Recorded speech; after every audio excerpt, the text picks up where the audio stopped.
Welcome back to the MMA Couch, where we break down fights, hype them up, and occasionally scream at the TV like it owes us money. Today we're talking about UFC 322. The main event is a welterweight war you cannot sleep on. Della Maddalena freaking JDM against Islam Makhachev. Brother. Senor son 2-3 year Dagestan and forget. On one side we have the champ, Jack, the down under silent assassin, finally getting his chance to prove why he's one of the best fighters in the UFC at the moment against Islam, a grappling wizard, counter-striking genius looking to cement his place among the MMA GOATs. And this isn't your typical striker against grappler matchup. It's pressure against control, complete fighter against complete fighter. And exactly the kind of fight the UFC was born to make. And you know what saddens me? Is that this fight, this event, is generational. We have two of the best fighters we've ever seen in Jack and Islam, fighting for the welterweight strap, one of the most prestigious divisions in the history of the UFC. And we barely got promotion. We barely got any hype, any trailers. Dana White was too busy promoting a boxing fight between Canelo and Crawford. But now you have a generational event, UFC 322, which is the most stacked card of the year. And you don't apply that same amount of promotion and hype to this event? When you have a generational fight on your hands, a fight that will be etched in the history of the UFC? But I'm calling it now. This fight is going to be a Hall of Fame fight. And the promotion is just the same standard slop. And I already made a video about how bad the promotion has been recently and how it's basically just copy-paste slop. Go watch that and then come to this one. And I really hope it changes next year with the Paramount deal. But my hopes aren't high because Dana White is obviously too busy gambling with the Nelk boys. But I digress. UFC 322 is still a super stacked card. I mean, stacked card. Not only is it main event heavy with JDM against Makhachev for the welterweight title, champ against champ, we also have a generational women's MMA fight as the co-main event, Shevchenko against Zhang Wei Li. I know it's women's MMA, but trust me on this one, this is another generational fight. Apart from that, we also have Sean Brady against Michael Morales, number 2 ranked Sean Brady against number 8 ranked Michael Morales, who is undefeated by the way. We also have Leon Edwards against Carlos Prates. Bro, we got Headshot Dead and Carlos Prates. The fighting nerds are back. Carlos Prates is about to slime out Leon Edwards and shoot for a title shot. We also have Beneil Dariush against Benoit Saint-Denis. I mean, this main card is stacked. The best main card of the year, hands down. Not only that, on the prelims, we have Bo Nickel, guys. We got Bo Nickel. He's back. Yeah, I mean, the Dana White privilege is actually disgusting at this point. Why is he on another pay-per-view? You know, he was on the main card like last month. He was still on the main card. And then they bumped him down to the feature prelim, which is disgusting, by the way. How dare you put Bo Nickel on the main card above Benoit Saint-Denis and Beneil Dariush? That's a no-no. All right, we also have Roman Kopylov against RoboCop. That's a banger. Erich Blanchfield and Tracy Cortez. I mean, yeah, it's a women's MMA fight. Yeah. But we do have Malcolm Wellmaker, the prospect of the night, about to slime out this Cody Haddon, but he's just another sacrificial lamb for Wellmaker to knock out. Anyhow, this card is stacked with the spotlight on the welterweight division, arguably the deepest, most exciting division in the UFC right now. And UFC 322 is going to be a night of momentum shifts, highlight reel finishes, and future stars all in one night. And if you're a fan of high-level MMA, this card is for you. Now let's go to that main event. We have the champion, Jack Della Maddalena, a striker's nightmare. He's got the best boxing in the UFC. I think even better than Ilia Topuria. He might not have the devastating power that Ilia has, but I do think he's technically a little bit better. So I have him number 1, but he's definitely top 2. And he might even be the best striker in the UFC, period. I mean, the guy can fight out of both stances. He effortlessly switches stances mid-combo. He's got elite cage cutting ability, relentless forward pressure, very underrated grappling, elite scrambling ability. He can get up at will, basically. Whenever he's on the ground and on his back, he just has this ability to get up, basically. The Derek Lewis way, you know? Just get up. And people are underestimating his grappling in this fight. And if you look at his fights, he's got some insane grappling, insane scrambling abilities. I just do not believe this notion that if he gets taken down, it's over. And he also has high fight IQ, all right? He has a high fight IQ, excellent head movement, kicks, knees, insane finishing ability. He rarely goes to distance. He's got so much danger for Islam. I mean, he's very good at pushing fighters against the cage. He's good at pulling counters to counter himself, He counters your counters. He's got superior footwork. And we've seen Islam cross his feet as far back as 2 fights ago. So, I mean, Jack doesn't do that. And Jack also has way better footwork than both Moicano and Poirier, and I'd say even Volkanovski. And he's not chinny either. He has a good chin, and he can reopen the cuts on Islam's face with his sharp elbows. Now, he is fighting Islam Makhachev, all right? The most decorated lightweight we've seen. He has the most title defenses. He's a smart fighter. He's a complete fighter. He's dangerous. He has elite grappling and wrestling. He brings that Dagestani chain wrestling that's been so famous over the last few years.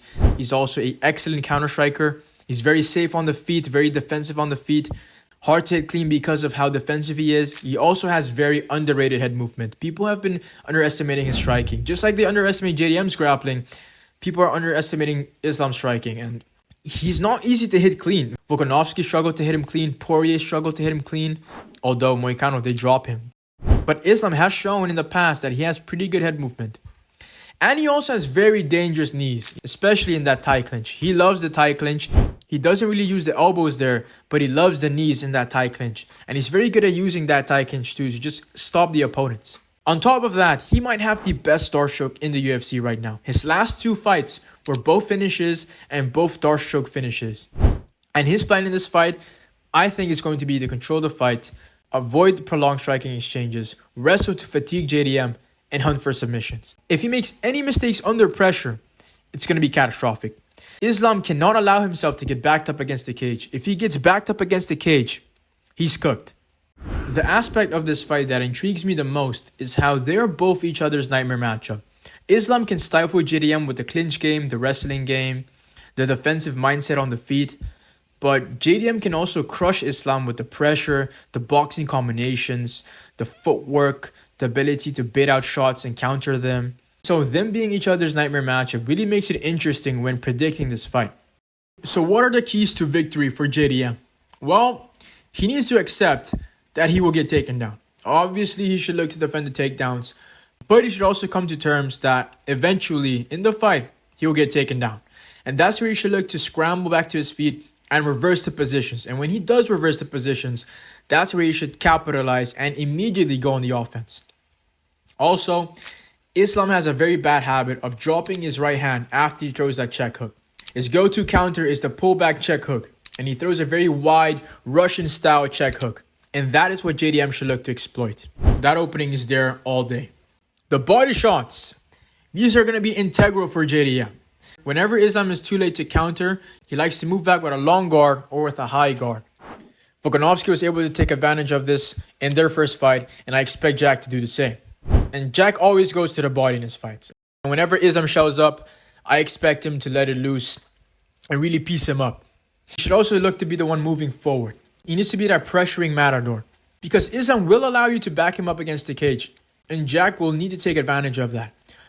Push him up against the cage, cut off the cage, and when you have him there, piece him up. Jack is very good at moving in and out, of baiting those shots so he can counter you. So against the cage, he should look to bait out the shots and then look to rip combinations. Continue to use his superior footwork. Like I said, be that matador. Be the matador that moves forward. And whenever Islam comes forward, you cut an angle and you punish him. That's why inside leg kicks are also going to be key. I expect Islam to look to catch kicks in this fight. However, he has been susceptible to inside leg kicks before. So Jack should look to go for that, just like Alex did against Ankalaev. One last thing, whenever he has Islam in close in that boxing range in the pocket, he should also throw those elbows that he threw against Bilal Muhammad. Islam has a lot of scar tissue on his face, so those elbows are going to open him up real quick. As for Islam, his keys to victories are pretty obvious. Avoid the striking as much as possible. We know Islam is a good striker. He did outstrike Poirier, but that was an old, injured Poirier out of his prime. This is a prime JDM who is probably the best striker in the UFC. And they should try to avoid that kickboxing range as much as possible. He's either all the way out at kicking range, where he can kick JDM, or he's all the way in, clinching and looking to take down JDM or just grab that tie clinch. So that tie clinch is where he needs to be most of the time. He needs to be in that tie clinch, ripping knees to the body, throwing elbows, and then looking to take him down. Talking about taking him down, he needs to wrestle not only to go for the submissions or to stop JDM's rhythm, but to fatigue him. The more you make him wrestle, the easier it's going to be to strike with JDM later in the rounds. Also, whenever he's throwing his combinations, he should look to grab JDM's head and knee him. Islam has shown that he likes to end his combinations with a knee to the head. He needs to do that in this fight again. Whenever JDM's moving his head, slipping those shots, he needs to look to grab that head in the tie clinch and then knee him to the face.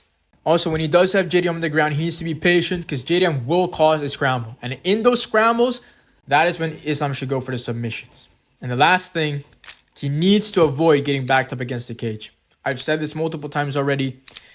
JDM is dangerous when he has you against the cage. And Islam loves to move back. He does it all the time. He's so defensive on the feet that he always finds himself against the cage.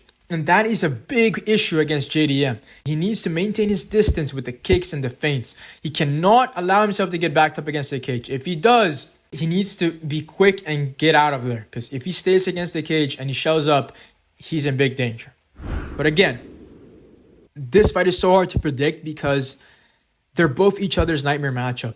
And I think this fight will be a fight of momentum. Momentum shifts will dominate this fight.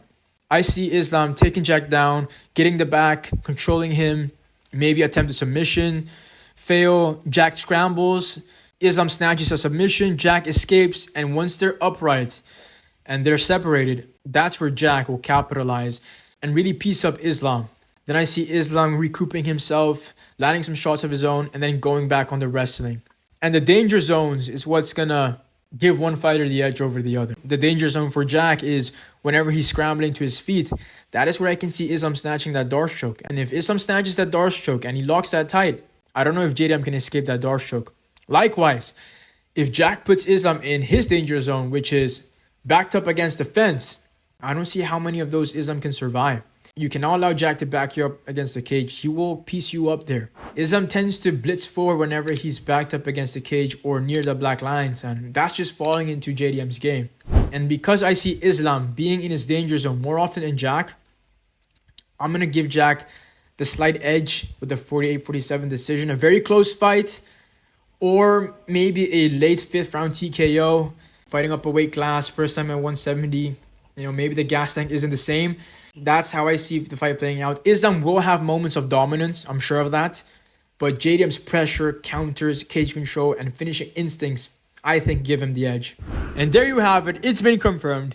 JDM is about to make a whole lot of noise at UFC 322. A night of momentum swings, cage wars, and welterweight, proving why it's the best division in the UFC right now. And if you enjoyed the breakdown, smash that like button. Don't forget to subscribe for more videos like this. And drop your predictions in the comments. Tell me, do you agree? Do you disagree? Are you a casual? Tell me all that in the comments. And if you enjoyed the videos and would like to support the channel, you can do that by buying me a coffee with a pinned comment down below. This has been the MMA Couch, and I'll see you in the next one. Oh, no.